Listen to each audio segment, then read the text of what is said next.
Hi everyone. This is my second attempt to read this, or record it, I should say. Alice in Wonderland, Mad Hatter's Tea Party. This was published in 1951, but I have a reprint from 2016. Alice in Wonderland, Mad Hatter's Tea Party. Retold by Jane Werner, based on the story by Lewis Carroll. There once was a Mad Hatter, a peculiar fellow who lived in a strange little house in the woods of Wonderland.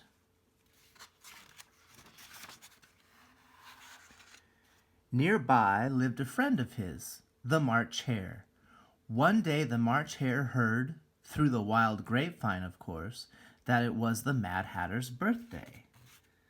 And notice the grapevine, which I think is really cool. So he baked and frosted a birthday cake, then down the woodland path he went, singing as he skipped along. The very merriest birthday to you. The very merriest birthday to you. The Mad Hatter was delighted. He called in his friend the Dormouse, a sleepy little soul, and what a jolly time they all did have.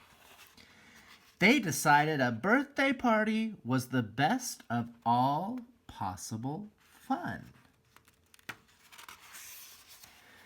The next day, the Mad Hatter kept thinking of that party and of the jolly songs they sang. He did wish they could have another party.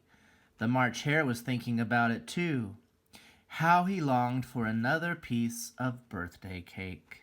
And the sleepy Dormouse wished for another cup of tea. But it was nobody's birthday that day. The Mad Hatter had just had his. The March Hare's was months and months away. And the Dormouse had been so sleepy when his mother told him about his birthday that he couldn't remember it at all. Oh me, sighed the March Hare. Nothing but unbirthdays as far as I can see. It really isn't fair. Only one birthday a year and 364 unbirthdays. 364 unbirthdays? Cried the Mad Hatter. Well, fine. Splendid. Let's celebrate those. So they did. Every day they had an unbirthday party. There's the Dormouse.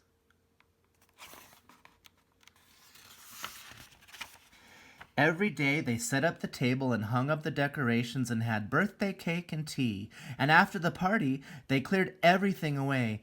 But that soon got tiresome.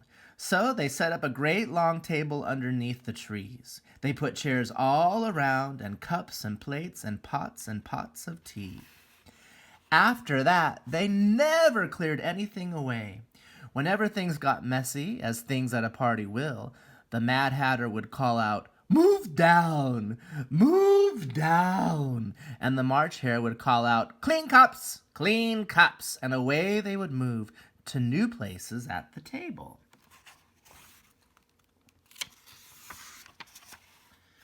So the unbirthday party went on, and every day they happily sang.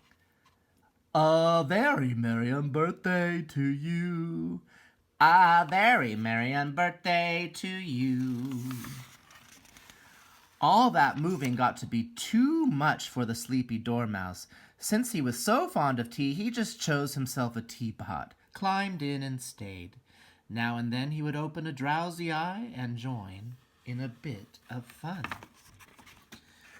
One day a little girl named Alice wandered into Wonderland. She soon heard singing and hurried along through the trees to see what was going on.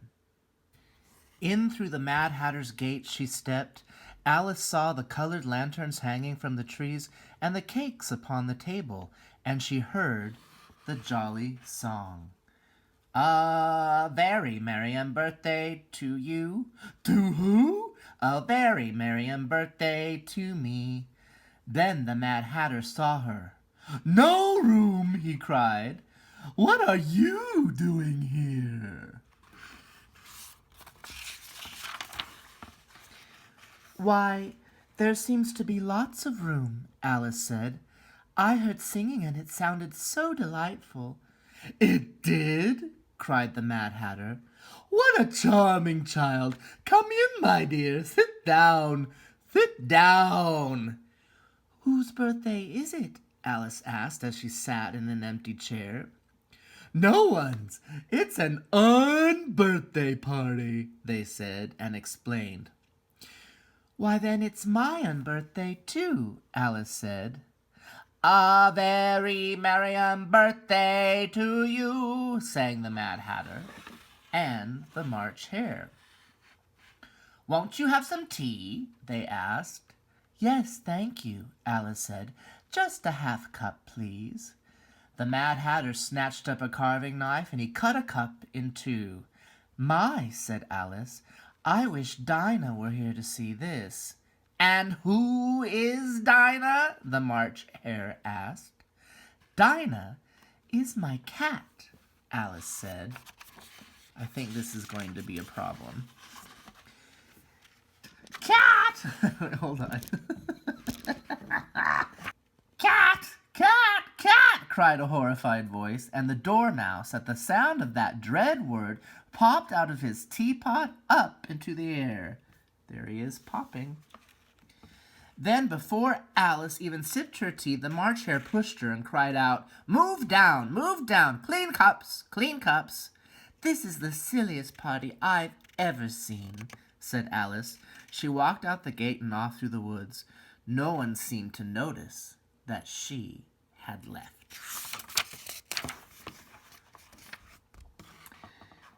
There they are to this very day, singing and drinking cups of unbirthday tea.